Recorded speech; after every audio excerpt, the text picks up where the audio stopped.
సంగారెడ్డి ప్రభుత్వ ఆసుపత్రిలో అనుపమ అనే మహిళ అనిత చనిపోవడం జరిగింది. వైద్యుల నిర్లక్ష్యంతోనే ఆమె చనిపోయింది. డెలివరీ కోసం వెళ్ళిన ఆమె నిన్న 10 గంటలకు ఆపరేషన్ కోసం టైం ఇచ్చారు, డేట్ ఇచ్చారు.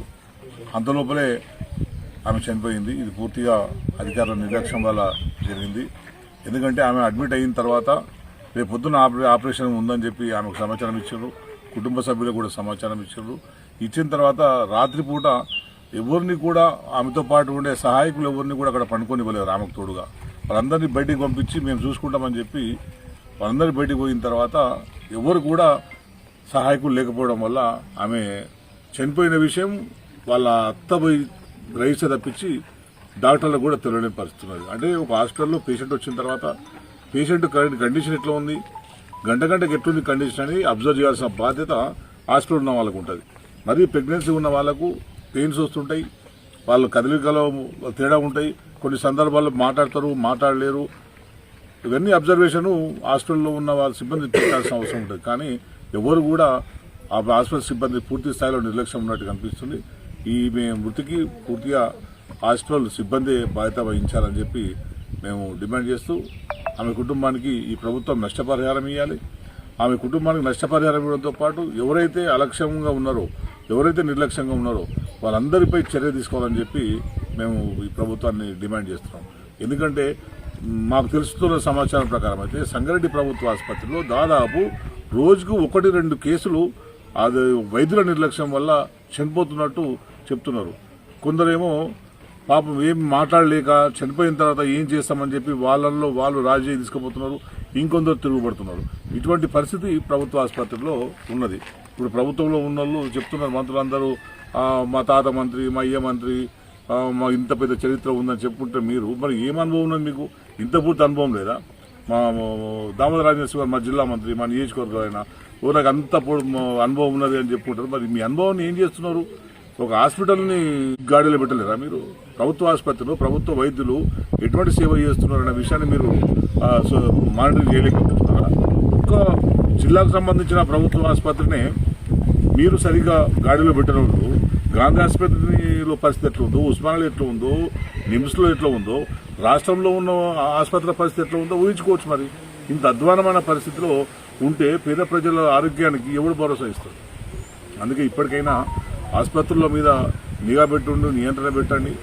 ఇట్లాంటి ప్రాణాలు పోకుండా కాపాడాలంటే అధికారులు నిర్లక్ష్యంగా ఉండదంటే ఎవరైతే నిర్లక్ష్యంగా ఉన్నారో వాళ్ళ మీద చర్య తీసుకోవాలని. అంతేకాదు అసలు ప్రభుత్వ ఆసుపత్రికి పోవాలంటేనే జనాలు భయపడుతున్నారు. ఇంతకుముందు చెప్తే మేము వాళ్ళతో మాట్లాడుతుంటే ఇదే గ్రామం నుంచి చాలా మంది కూడా డెలివరీ అయ్యారు.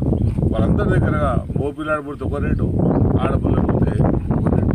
ఇదంతా ఎట్లయిపోయిందంటే చిన్నప్పుడు పాట వింటుంటే ఏం రాని బిడ్డో సర్కార్ దవాఖాన కానీ కేసీఆర్ సార్ ఉన్నప్పుడు ఏమో అందరూ సర్కార్ దవాఖానకు లైన్ కడితే ఇప్పుడు కాంగ్రెస్ పార్టీ వచ్చిన తర్వాత సర్కార్ దవాఖాన వద్దనే పరిస్థితి వచ్చింది. ఇటువంటి లంచగొంటి పరిస్థితి వచ్చింది. ఇంకొక దవాఖానలో అయితే డూప్లికేట్ డాక్టర్లు ఉన్నారు. ఏంది అసలు? మీ జిల్లాలోనే నీ నియోజకవర్గంలోనే ఆరోగ్య శాఖ మంత్రి నియోజకవర్గంలో, ఆరోగ్య శాఖ మంత్రి జిల్లాలో వైద్యమే ఇంత దుర్మార్గమైన పరిస్థితిలో ఉంటే మరి మీరు మిగతా జిల్లాల్లో మరి మీరు ఏం దృష్టి పెట్టినారు, ఏం చేస్తున్నారు? మన జైరాబాద్లో ఒక బాలింత చనిపోయింది. పటంచేరులో సెల్ ఫోన్ లేచి ఆపరేషన్లు చేస్తున్నారు, కరెంట్ లేదు. ఇటువంటి ఒక దుర్మార్గమైన శాఖను మరి ఎందుకు నిర్వహిస్తున్నారు మీరు? మీకు చేతన అయితే లేదా? లేకుంటే ప్రభుత్వ అధికారులు మీ ఆధీనంలో లేరా?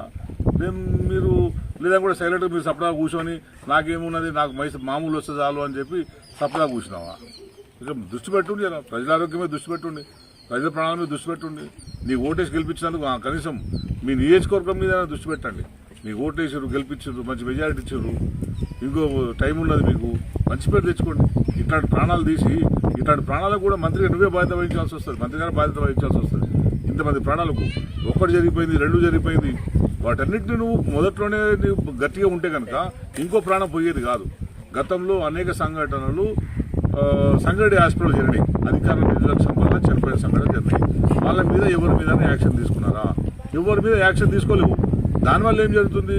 వైద్యులు వాళ్ళు ఇష్టం వచ్చినట్టు ప్రవర్తిస్తున్నారు. మాకెవడు అంటున్నాడు, మమ్మల్ని కూడా పట్టించుకుంటాడు, నేను చెప్పిందే వేదం, పైసలు ఇస్తే చేస్తాం, పైసలు ఇవ్వకపోతే చెయ్యం, బెడ్షీట్ గవర్నమెంట్కి పైసలు, నీకు సూది ఇయ్యని పైసలు, గొర్రెలు ఇయ్యని పైసలు, బిడ్డ పుడితే డెలివరీ అయిన తర్వాత తూడ్చి ఇయ్యనికి పైసలు. అసలు ఏమిది ప్రైవేట్ హాస్పిటల్లో లెక్క అయిపోయింది గవర్నమెంట్ హాస్పిటల్. మీరు నైతిక బాధ్యత వహించి రాజీనామా చేయాలి మరి ఇట్లాంటప్పుడు. అందుకే మీరు ఇప్పటికైనా ప్రభుత్వ ఆసుపత్రుల తీరును మెరుగుపరచండి. కేసీఆర్ గారు గవర్నమెంట్ ఉన్నప్పుడు, హరీష్ రావు మంత్రి ఉన్నప్పుడు మంచి మంచి ఎక్విప్మెంట్ తీసుకొచ్చి పెట్టారు, పెద్ద పెద్ద యంత్రాలు తీసుకొచ్చి పెట్టారు. మన సంగారెడ్డి హాస్పిటల్లో హార్ట్ ఆపరేషన్ చేసేంత స్థాయి కూడా తీసుకొచ్చి పెట్టాడు హరీష్ రావు గారు. ఇంత మంచి హాస్పిటల్ని చేతులారా చెడగొట్టి ప్రజలకు వైద్యం దగ్గర ఉన్న దాన్ని దూరం చేసి మళ్ళీ చివరికి ఏడు దాకా వస్తుంటే గవర్నమెంట్ హాస్పిటల్ పోవద్దు, ప్రైవేట్ హాస్పిటల్కి పోవాలి అన్నదాకా తీసుకొస్తుంది కాంగ్రెస్ గవర్నమెంట్. అందుకే దృష్టి పెట్టండి, ప్రజల ఆరోగ్యాన్ని కాపాడాలని చెప్పి నేను ప్రభుత్వాన్ని కోరుతున్నాను.